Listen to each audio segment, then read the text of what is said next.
Byron Bay is a short-term mission trip run by Student Life at the end of the year, which we spend 2 weeks down in Byron just ministering to schoolies, building the community and running a whole bunch of social events with them just to start conversations and share the love of God. What would you rather do on your holidays? Would you like to go to the beach, eat great food, stay up late just so you can sleep in again, work on your relationship with God, or hang out with awesome people? We can do all that and more on Byron Bay Summer Projects. You'll make lifelong friends, you'll receive practical training in sharing your faith, being a leader and working with others. Plus, you'll get opportunities to use your training, and it's just great, fun and challenging. So what do you need to do? You need to sign up by going to projects.studentlife.org, and then it takes a little while, so you recommend you get started now. You can come back to it later and finish it off. Yeah, if you can't go, it's better that you sign up and then find out later you can't go, but rather than not signing up and finding out later that you could.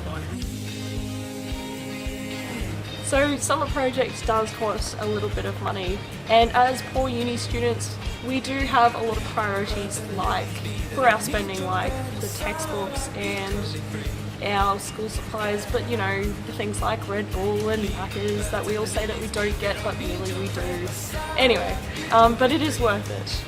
We do stay in beachfront accommodation right in the middle of where schoolies activities are located, and we do run a few ministry things of our own, like barbecues, and that all costs money. But don't worry, there are ways around it, and we call it support raising.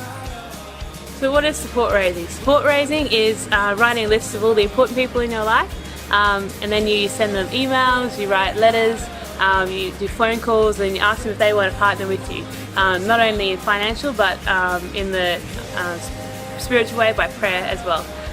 You're giving them the opportunity to get blessed by it and being part of that opportunity. So yeah, you do that, and it's awesome. It is scary at first, but it's so cool to see how God works.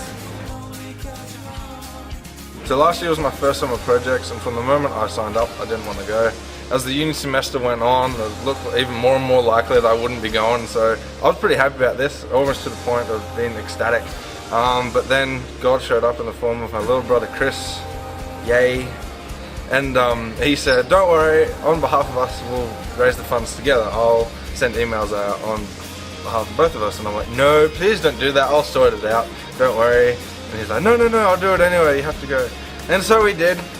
And bear in mind now we had to raise double the amount since we were both getting support from the same people. And I was pretty skeptical. But within having 4 replies to the first email that was sent out, we had half the support raised for both of us.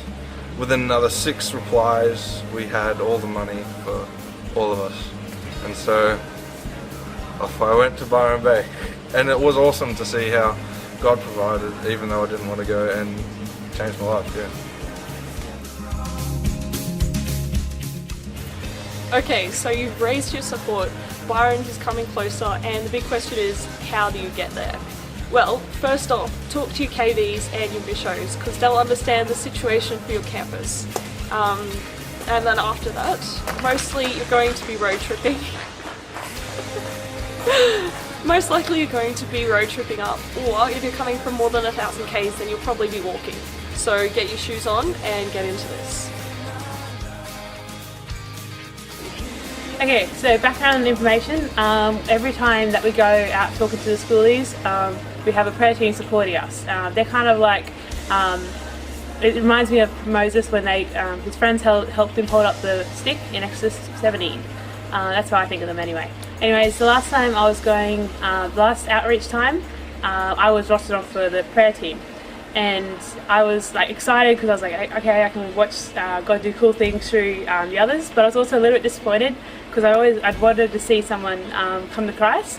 But yeah, so anyways, we were going around just praying for the teams that were sending in text messages about prayer points and things. And then we stumbled across one of the guys that one of the prayer team members had talked to earlier in the week. And anyway, he said that he'd been thinking about what he'd said, and yeah, it was really cool because he'd actually decided that he wanted to follow Christ. So that was really cool watching that transformation, the questions that he had answered about Christianity and like myths that busted and all sorts of fun things like that. So it was really good, and I was like stoked to see someone come to Christ. So yeah, it was awesome. So one night we were walking along the beach and we saw this guy, and one of the girls in my group was like, let's go talk to him. And so we did. And so we walked up to him, we asked him how he was going, what he was up to, what he was doing on the beach, and he was there, this guy Harry was there for schoolies and joining in the celebrations, and then he asked us back, he's like, what are you doing here? And we were able to tell him that we're a uni group of Christians there at Byron Bay to help volunteer and help out the schoolies, and from there we got into a conversation about what we believed, and Harry was able to tell us that he was a naturalist, and from there we had a really good conversation about that and Christianity and who God was and stuff like that. And I'll never forget at the end of the conversation, Harry said, thanks for not being pushy Christians. Most of the Christians that I've met just want to share their point of view and they don't want to listen. He said, how good is it that we can come together as human beings and discuss this without getting angry or violent with each other. So and then he said something really cool, is like, you've changed my perspective of Christians. And so that's, yeah, really, really cool. So my story from Byron, it was pretty cool. We just finished up one of our barbecues and we were going around to a couple of the people on some of the tables and offering them just leftovers from the barbecue. And so I walked up to these guys and said, hey, do you want some sausages? And 2 hours later, I walked away from that conversation. There was 3 guys there and we'd just been having a spiritual conversation for ages. Where I was talking to 2 of them, and then 2 of them were talking in their own language because they were backpackers, and yeah, it was really great just to challenge them what their beliefs were and to get to know where they were.